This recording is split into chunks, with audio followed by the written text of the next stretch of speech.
Yeah, our esteemed viewers, welcome to Bioethics channel. This is the media arm of the African Center for Bioethics Training and Research. My name is Aneke Pascal Chinonye, your regular host in this channel. I will discuss about bioethical issues and challenges. We come from an indigenous perspective. Within this time, this is our summer school. We look at it from indigenous perspective. I'm trying to bring it to the global plane, to look at it from the global perspective. I mean, in other words, when we bring our indigenous concept, we see the expression they will find within the global intellectual arena. Yeah. So our regular guest is also here, philosopher Mansour Ewechita. Thank you, sir. Yeah. So tell them about yourself and what you do. Yeah, my name is Mansour Ewechita. I'm a master's student at the Department of Philosophy, University of Lagos. And I'm into environmental ethics and values research group, and we are into bioethics because everything that has to do with the global world we find ourselves today has to do with virtually bioethical issues. You know, how we are born now is determined by the machine. You know, our ethical obligations to our environment. You know, has everything that has to do with the future generation, because ethics has gone beyond the rightness and wrongness, what we ought to do and what we ought not to do. You know, it has gone beyond that to how do we take care of the future generation, because everything we do today has to do with the next generation. We have to live in such a way that we will bequeath them a world that they will be proud of. A livable future, you know, that will be, you know, that will equally encourage human flourishing. So you're trying to tell us that ethics, your perception of ethics is in constant evolution. It's in constant flux, state of flux. So it's no longer about differentiating right from wrong, good from bad. It's based on the times of the time. What can improve human life and flourishing. Yes, at every particular epoch. Like now, we are faced with technology. Now, how technology is being, you know, administered or used in our time has to be subjected to ethical scrutiny. So, from the perspective you are coming from, how to see how ethics could also address social conditions that precipitate ethical problems. Exactly. So, some of our viewers sent messages after our last discussion. Wow. This one is asking us the question and say, how do we taboo certain derogatory concepts within our culture?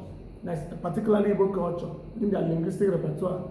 They're talking about certain concepts that are derogatory, when you bring it to the context of children born as a result of assisted reproduction. Some of the ones they use, they say the concept of Nwamuramu.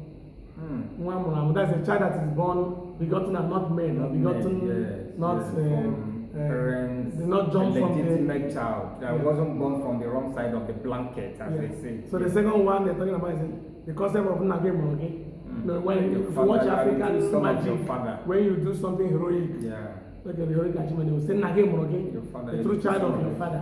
So trying to see then the other one they send is concept Azonna, like behind the father, born behind the father. So this kind of asking us, how do we reconcile the use of all these concepts vis-a-vis our effort to bring ethics to improve human life and flourishing? And human life and flourishing is only achievable when the condition of human beings psychologically is determined. Because we, in the context, the kind of word you use that passes subliminal message in the mind, the psyche of the children, and begins to torture them, causes a sort of psychosomatic suffering. So how do we extricate this kind of, in other words, I'm saying there are certain concepts that ought to be tabooed if we must achieve our desire to improve human life and flourishing through our bioethical approach to issues. So this issue of Nwamuramu, that's a child that is born and not made, how do you look at it? Does it apply in your culture? Yeah, thank you so much for the. I want to thank our, you know, the person that sent in this, our viewers who gave us this feedback. It's actually an issue of considerable concern, in the sense that, you know, the psyche of a child, there is a way it registers that, oh, does it mean that some people, that means they were born, then others were begotten. You know, they are others they develop. The same way like in the Catholic church, when they say, a child was born, this This one is not born, it's not it's manufactured. Yes, you understand? So all those things has a way of registering a very wrong, psychological construct in the mind of the child in question. So there is need to prescribe them, because by prescribing them, we need to change them with, like we analyzed initially, instead of saying that Azuna, this one was born behind the fact, but that child is a child, irrespective of the fact that it was born when the father was not. Okay, let's not pick it one by one. Because we are saying that yes, is a concept that can be used to reconstruct all these. That is all encompassing. So when you look at the issue of and we are showing that if we have two children here, call this one the other one will say, yes, that means I was not, that I was made. wasn't Maybe a made. product of technology. I was gotten from Say another place. I wasn't conceived. Children of technology, babies of technology. Yes, or maybe you start discriminating against the child that is an AI assisted concept. You understand? So this one is natural. But the truth of the matter is that this child is very, very brilliant. The child is healthy. The child has all the features. So are you now saying that this person, because the dignity that is, that accused or human being must be according to that child? The child is not looking like a robot. The child has a flesh, just like you. So why should the child be discriminated against? So for us, all of them are, they are the same child. They should be treated with. Okay, let us look at the second point here. Yes. The concept of literally. You are a true child of your father. Others are not true child of your father. The concept tries to question the origin, the biological genetic origin of the child. You are a product of your father, the germ cell from your father, not genetical connection. Then the other one may not be maybe child assisted or someone, this is assisted production or someone that is not actually use of borrowed sperm or borrowed egg. That means his origin is questionable. So when you say you are a true child of your father, they use it in film, they use it in movies, but we are trying to see through our side that this leaves subliminal message on the psyche of the children, which makes them to begin to question their origin. Yes. So are you telling us that we must place taboo on the use of this kind of word? They should be tabooed. I think they should. That means if we will embrace assisted reproduction, we should be ready to extricate such from our linguistic repertoire. Now we replace them with that irrespective of whether assisted reproduction. So long as that child is in that family to fulfill that destiny of family continuity, whether the child was a zone now or even now or anything you like, so a child is a child. Okay, throw more light on that Azuna. You just moved into that. Because Azuna literally the behind the father. Let me explain how I had it, because through the by saying that a child could be born, that's posthumous assisted reproduction. Yeah, when the father is already gone, or the dead, being born behind, when the father is not there, maybe the father was not able to procreate. Yeah, then the mother, someone had to continue assist the mother to have the child through African culture of solidarity and participate in identification with community values. Yes. Or maybe the mother, the father is already dead. Either the father's name was cryopreserved, and then used to inseminate the mother when the father is already gone. And then say Azuna, because Azuna could be a negative concept. That means born behind the father, meaning that the child, the father died 12 months ago, and the child is born after 9 months. That implies that the child did not come from the father. So that concept of Azuna, when such happens, how do we handle it? Are we going to apply the same ethical concept of Mwa so as to accord that child rights and privileges that pertain to children? Or are we still going to question the origin, trace the genetic origin of this child when it is Azona, showing that it's born behind the father? But this child, that means this child should have a biological father, not the father that is born in his or her name, because the father, now, when I use her now, because the father is just like a woman in that context. But when you look at it, the ordinary concept, the father is gone, then the mother going to get a baby without a father in the name of a late man. Now, this child should be maybe through social egotism, which is done before, assistant pious activities that some men in the community will assist her to procreate. But when we absorb this child into that family in the name of a late man, then we also severely this child from right to identity of origin. are we going to still allow this child to have connection with his genetic origin? When, as the name goes, is born behind the person we call the father is only to fulfill a cultural demand. This child is not biologically connected with that man because the man was led, and another man had to cohabit with the mother to produce that child. Yeah. So does this one not also sever the child, deny him right to identity of origin? And then does it not predispose this child from going to even have, even marry her, his or her, depending whether it's a male or female, have siblings, because he was denied the right to identity of origin, absorbed into this family and covered under the concept of one. But then he doesn't know other people that the person who is the real father, but not with other women. And then this child is absorbed into this family. And then we cover him under the umbrella of one. But then, how do we deal with the issue of the child's right to his paternity or genetic origin?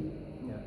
You know, this is a very, very, it's more of a ethical dilemma, It's not an easy task, But what we are trying to say is that the azona, because of the fact that that child, was born in the absence of the father, they now believe that this child should be named azona. For us, that child should be named ihuna. That is the front of the father, because the child has continued immortality of the soul of the man. That's the and the child has no biological or genetic connection with the man. The mother. See, that is by belief. This is not by belief, not yes. by in culture is transcendental. There's no material connection. There's no material connection between the father. So mean transcendental. The spirit of that man has come to enter. The mother now is like a dual personality. Is the father is the mother and the mother. Because now she is carrying. The father is late. This woman is carrying the husband in the tummy. Is equally carrying her son. You understand? So, for me, I think she's now a dual personality. So this goes beyond ordinary understanding. It has to be metaphysically understood in the sense that this man has given me, this semen before he left this world, before he passed away. The man is in me. I am the mother. I am the one that paid bride price, and he is equally the one that pays. So the culture confirms that right to the person who paid the bride price. And this man is late, and maybe the woman took him 9 months after the man, exited the world. The existential. The spirit of the man, spirit of that man, because this is the wife. This is the wife that he slept with. That is established that this man got her impregnated before he journeyed into the beyond. That child. But within this context, the woman was not pregnant before the man died. What I'm saying that I'm talking about the main usage of the aspect. The main usage of the name implies is derogatory. Is derogatory. That's why I use meaning. So we need to change ihunna, because why not call ordinary name that has no negative implication? No, ihunna is like you are still the front of the family. You mean the ambassador, a continuation of the immortality of the soul of this man is manifested in the child.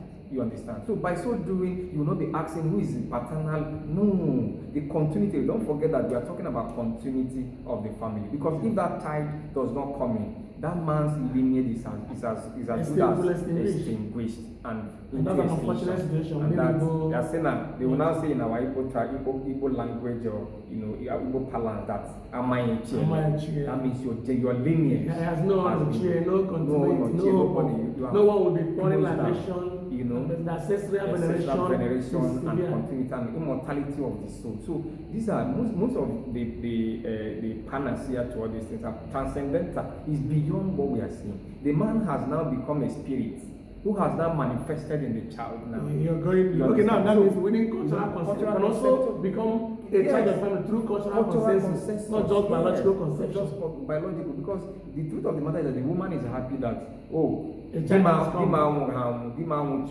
In other words, my husband did not just back. He's back. He's reincarnated. Babatunde, like a Yapo, all those reincarnational names. You understand? Namdi. Okay, from your understanding, it's better they call Namdi, as you say. My father is in existence, alive. Yes. So we still open this to further research and understanding. Just giving a peripheral view of this.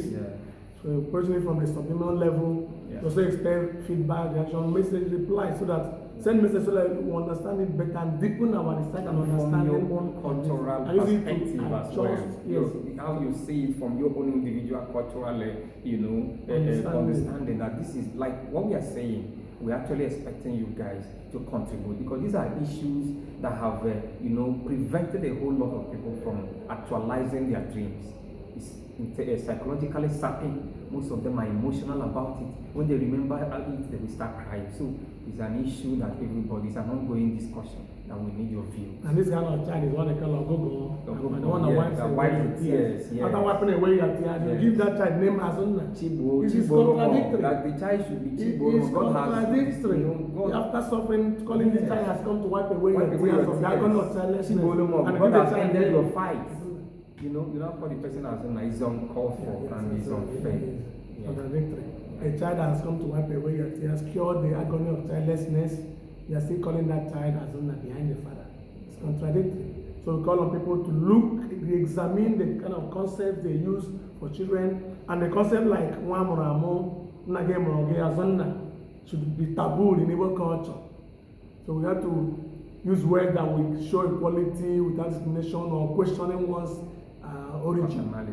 So we call on people to re-examine the concept they use. You can place taboo, just like if they place that FUK word, FCK taboo was also a taboo word. The nigger is also a taboo word. It's not So we need to taboo such words, remove them from Igbo linguistic repertoire, so that we use language of inclusion and not language that is discriminatory and gives negative subliminal message in the mind of the children.